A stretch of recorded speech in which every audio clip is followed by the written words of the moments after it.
Apakah kamu selalu cravings makanan-makanan manis? Atau susah fokus dan sering lemes kalau siang-siang? Udah ngerasa lapar lagi? Padahal baru makan 2 jam yang lalu? Atau sering olahraga tapi susah banget nurunin berat badan? Nah, kalau kalian barusan mikir, oh my god itu aku banget, mungkin kalian ngalamin efek dari yang namanya glucose spikes atau kadar gula darah yang gak seimbang. Tapi nggak perlu panik guys, karena di Booklist kali ini aku akan membahas buku Glucose Revolution karya Jessie atau The Glucose Goddess. Di bukunya, dia mengupas tentang musuh dari hampir kebanyakan orang, yaitu gula, dan tips untuk menjaga keseimbangan gula darah. And spoiler alert, ternyata kita nggak harus menghapus completely gula. Jadi yuk kita bahas.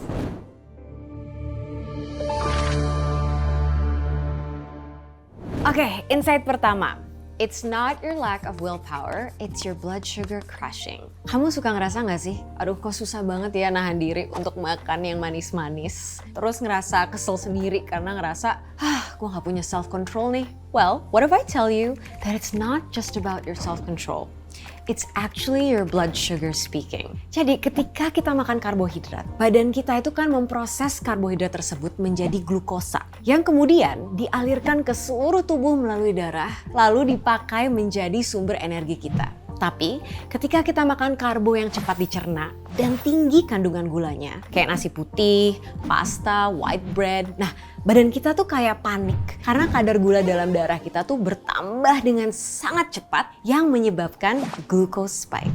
Ketika ini terjadi, badan kita akan ngeluarin hormon insulin untuk membantu menstabilkan kadar gula tadi. Tapi kadang efek koreksinya itu berlebihan. And this leads to a glucose crash. Dan ketika crash, kita jadi ngerasa capek, lapar, dan tentunya pengen yang manis-manis karena badan kita kekurangan energi. Jadi kalau kalian suka ngerasa capek di tengah-tengah hari dan pengen yang manis-manis, itu sebenarnya sinyal guys from your body that's looking for a quick energy fix. Tapi ternyata ada beberapa hal yang cukup simple yang bisa kita lakukan untuk mencegah spike ini dan membuat gula darah kita lebih stabil. Like bergerak 10-20 menit setelah makan. Walaupun cuma jalan-jalan aja. Makan dengan urutan yang tepat dan menggabungkan fast digesting carbs tadi dengan healthy proteins and fats.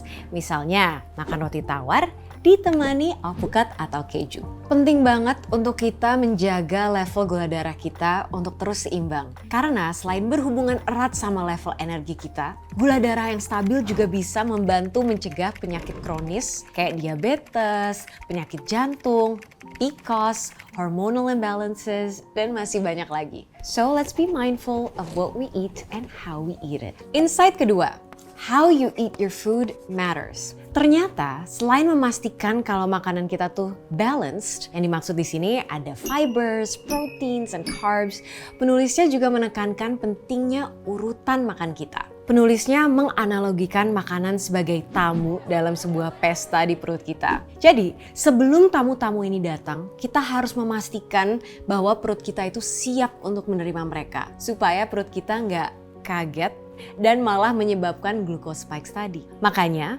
makanan harus antri sesuai urutan untuk masuk. Yang harus didahului pertama adalah fibers atau serat. Pada saat perut kita dalam keadaan kosong, serat bisa membantu membuat lapisan yang bisa melindungi perut kita supaya perut kita tuh nggak kaget. Dan bisa ngasih sinyal ke organ kita yang lain bahwa kita akan mulai makan. Kedua, protein dan lemak supaya kita merasa kenyang. Baru setelah itu yang paling terakhir masuk adalah carbs and starches. Kenapa gitu sih? Karena karbohidrat itu punya kandungan gula yang lebih tinggi. Dan kalau dikonsumsi dalam keadaan perut kosong akan menyebabkan spike dalam gula darah kita.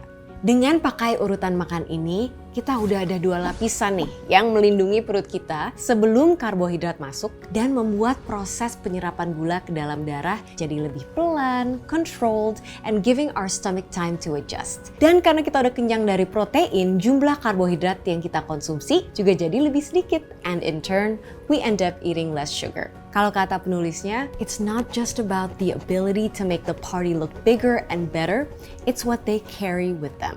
An abundance of nutrients and fibers that prep your system to handle whatever comes next. Makanya di buku ini penulisnya juga sangat menganjurkan kita untuk sarapan dengan makanan asin dibandingkan dengan yang manis. Karena kan perut kita habis kosong nih selama lebih dari 8 jam kita tidur. So it's actually true when people say breakfast is the most important meal of the day because it determines the way our body responds to glucose throughout the day. Insight ketiga. Sugar doesn't have to be the enemy. Siapa di sini yang musuhan sama gula, tapi deep down sebenarnya sering banget ngidam yang manis-manis. Nah, salah satu yang aku suka banget dari buku ini adalah approach-nya terhadap gula. Penulisnya menentang anggapan kalau kita tuh nggak butuh gula karena bahaya untuk kesehatan kita. Padahal faktanya, gula itu kan sumber energi utama tubuh kita. Jadi sebenarnya it's quite impossible for us to cut off sugar completely karena tubuh kita sangat butuh gula. Tapi gula apa yang kita butuhin dan konsumsi, nah itu dia yang harus kita perhatiin. Ada banyak jenis gula, tapi simpelnya biasa dibagi jadi 2. Pemanis alami, kayak yang ada di dalam buah-buahan, dan pemanis buatan. Gula jadi bahaya untuk kesehatan kita ketika kita mengkonsumsi makanan-makanan yang mengandung kadar pemanis buatan yang tinggi. Makanya penting banget sebenarnya untuk kita membaca labels di makanan kemasan. Karena banyak banget loh hidden sugars. The author also said something that I really like. Dia bilang, it's very unlikely that we're going to get rid of sugars in our diet entirely. Dan itu nggak apa-apa. What if instead of labeling ourselves as a failure every time we eat sugar, we try to be more thoughtful about when we eat it and accept joyfully that it's a part of our lives. We often think that if we can't do something perfectly, like sticking to a diet, we shouldn't do it at all. That couldn't be further from the truth. It's about doing your best. Jadi teman-teman nggak perlu ngerasa guilty setelah makan coklat atau cake. Just eat it in moderation, after your fibers and proteins, and walk at least 10 minutes after.